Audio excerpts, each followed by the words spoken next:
I've been playing Pokémon Legends ZA for several hours straight, and I got a lot to say. These are my first impressions that I'm going to share, so I mean, just know I've only played the game for about 3 hours or so, and yeah, I just want to tell you my experience so far, my very first impressions. But before we get into that, I gotta just say thank you to Nintendo for sending me a code. They sent it to me for my main channel, but here, hey, you know what? I'm using it for my second channel. So yeah, thank you to Nintendo for sending me the code. Just know that I'm not going to let that affect how I play the game and how I look at the game. I'm going to give you my full honest opinion the full way. So just know that. I should also say I did end up buying this game physically anyways, if that matters. So I did purchase this game. Nintendo also sent me a code. So thank you to Nintendo of America for that. Anyways, let's get into it. First things first, you better clear out your schedule for the first 2 hours if you plan on playing this, because it took me about 2 hours to actually start feeling like I was starting to play the game. It's a pretty slow start, which is kind of crazy to me. I think on most games at this point, it should be hooking you at 30 minutes in. And yes, it did hook me because I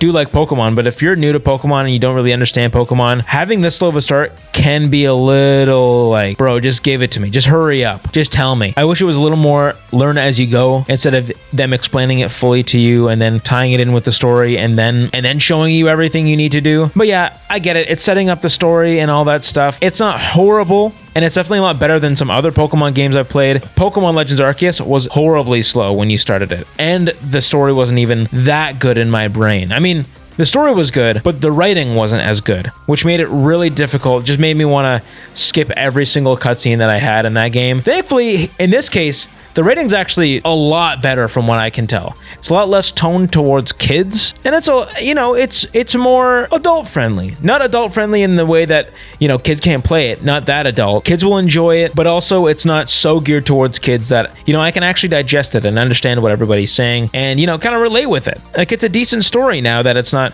completely geared towards kids. There are some little goofies and some silly things that they say, but I would say overall they've managed to fine-tune it to more of a everyone audience, less of a child audience, which is really great. I really do appreciate that. Makes it a lot easier to play and sit through this text when I am starting and when there is 2 or 3 hours of text at the beginning, just talking about stuff. I also got to just say the vibe as well. I mean, come on. The vibe was actually much better than I expected. It's a little glitchy. The city is nice. And there's just a lot of things I appreciate that they did to this version to make it feel a lot better. Also, it's worth noting that this game isn't broken like Scarlet and Violet. Thank you. It's great that they actually finished this game before they released it. Can you imagine? This game's actually working. It's functional. I haven't found that it's broken at all. It works. Even some like more graphical things like pop-in and stuff isn't nearly as noticeable. And I should just say, graphically, the Switch 2 version is amazing. This is the best a Pokemon game has ever looked on any platform ever. And obviously it's because the new Switch 2 hardware. But like, even with the Switch 2 hardware and Scarlet and Violet, going back to those Nintendo Switch 2 editions, like those still look pretty bad.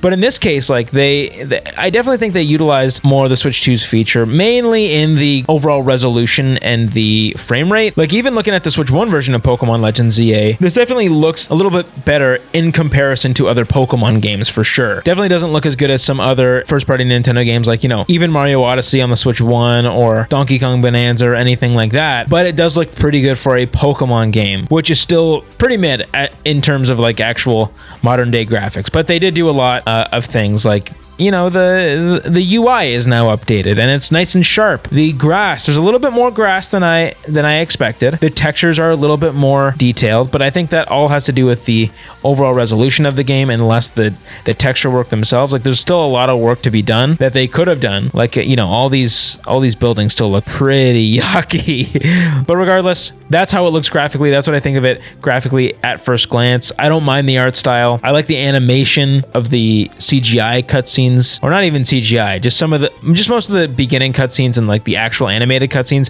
They look really good. A lot of the time when you're actually just talking to other people, the models can look pretty bare and dull with very little emotion, but it is what it is. I think the biggest thing that this game is missing in terms of, cutscenes and all that stuff is voice acting. This game needs voice acting. And it's crazy too, because it feels like there should be voice acting already. It just feels like I have a setting turned off. In these cutscenes, the characters' lips are moving, there's music, there's sound effects. They're just missing the voice acting. And it really would have made a huge difference, especially when I'm forced to be sitting through all these tutorials and all this text and talking. I think that if they actually did voice acting, this would be bearable. This would actually be bearable to sit through and it wouldn't feel as long. Like I got to the point where I started playing this and like 2 hours in, I'm still reading a lot of the tutorials and stuff. And I'm looking at my watch. I'm like, okay, come on, I get it. I get it at this point. I know it's setting up a story, but it is taking so long to get to. Just please, please. I know that if they added voice acting, it would be a lot easier to sit through and even more entertaining. I think it'd actually give the characters a little bit more personality. It's just weird that this Pokemon game, most Pokemon games, especially like Scarlet and Violet or Arceus, and obviously this game, like these games have millions and millions of dollars that they could put into development, and I feel like voice acting just would be so easy to implement and such an easy win for Pokemon games. Regardless, they don't have voice acting. Kind of silly. Let's keep going. Speaking about more audio stuff, I mean, we got no voice acting, but the music is actually very good. It's got like this kind of a jazzy feel, and then when you're actually battling, it's very rocky, and I like it. It fits beautifully in this game. Now, one thing I noticed about the catching system so far is that it feels very different to Arceus. You still have the classic, you can just throw a Pokeball and try to catch a Pokemon and all that stuff. And that's honestly my favorite way to play Pokemon games. I love that you can just throw a ball and try to catch it. You don't have to battle it. You can just throw it and cross your fingers. The game still has that, but it just feels so much different than Arceus. It feels more fine-tuned, kind of manufactured in a way, as if they want you to catch a Pokemon 100% of the time. Like, I think it's going to be hard to miss catching a Pokemon if you throw a Pokeball at it. Obviously, there's multiple types of Pokeballs and all that stuff, but from what I've played so far, having some pretty easy catching encounters, it was not hard to aim and throw the ball. They make it very difficult to miss the Pokemon, especially when you lock onto them. They do have this new mechanic where if you battle it and you beat it, you completely destroy a wild Pokemon. It doesn't actually die. It just gets knocked out, and then it's super easy to catch it. That's fantastic. I'm so glad I don't have to worry about completely destroying a Pokemon whenever I want to kill it or catch it, I meant. Now, I can just completely try to blast it and knock it out so that I can catch it, and I don't have to worry about it disappearing. I do like that part about it. Now, speaking of catching, something I've noticed so far is that the wild zones where you actually catch the Pokemon are tiny. They are so small. It doesn't feel really any different or special like it did in Arceus. Like in Arceus, you could go around the entire map and everywhere you could just catch wild Pokemon. In this case, you had to go to these little wild zones to catch Pokemon, but they're so small. I can usually see one end of the wild zone when I'm standing at the other end. Like they're tiny, so small to the point that it doesn't even feel like it's different or varies from wild zone to wild zone. Like it's just so small, and I don't think any of them really, from what I've played at least, none of them really stand out incredibly much. Like they don't stand out that much because they're so small. So maybe it'll get bigger and more expansive and interesting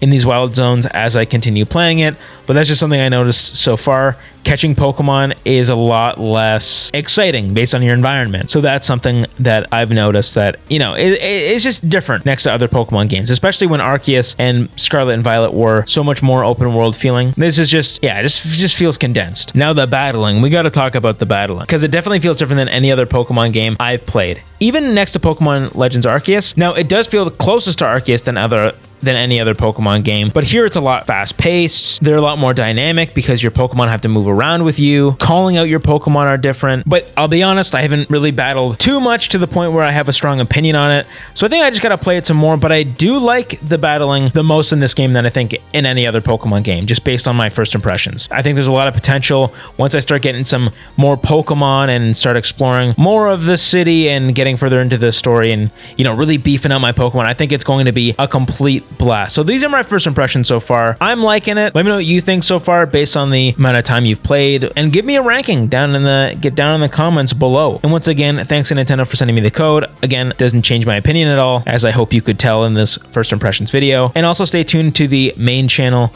Russ Vandy, where you can hear my full-on review when I've played through the game fully, and we can hear about that game gauge score. I know you're waiting for it. So thank you all for watching. Let me know what you think about Pokemon Legends ZA so far. I'll see you in the next one. See you later.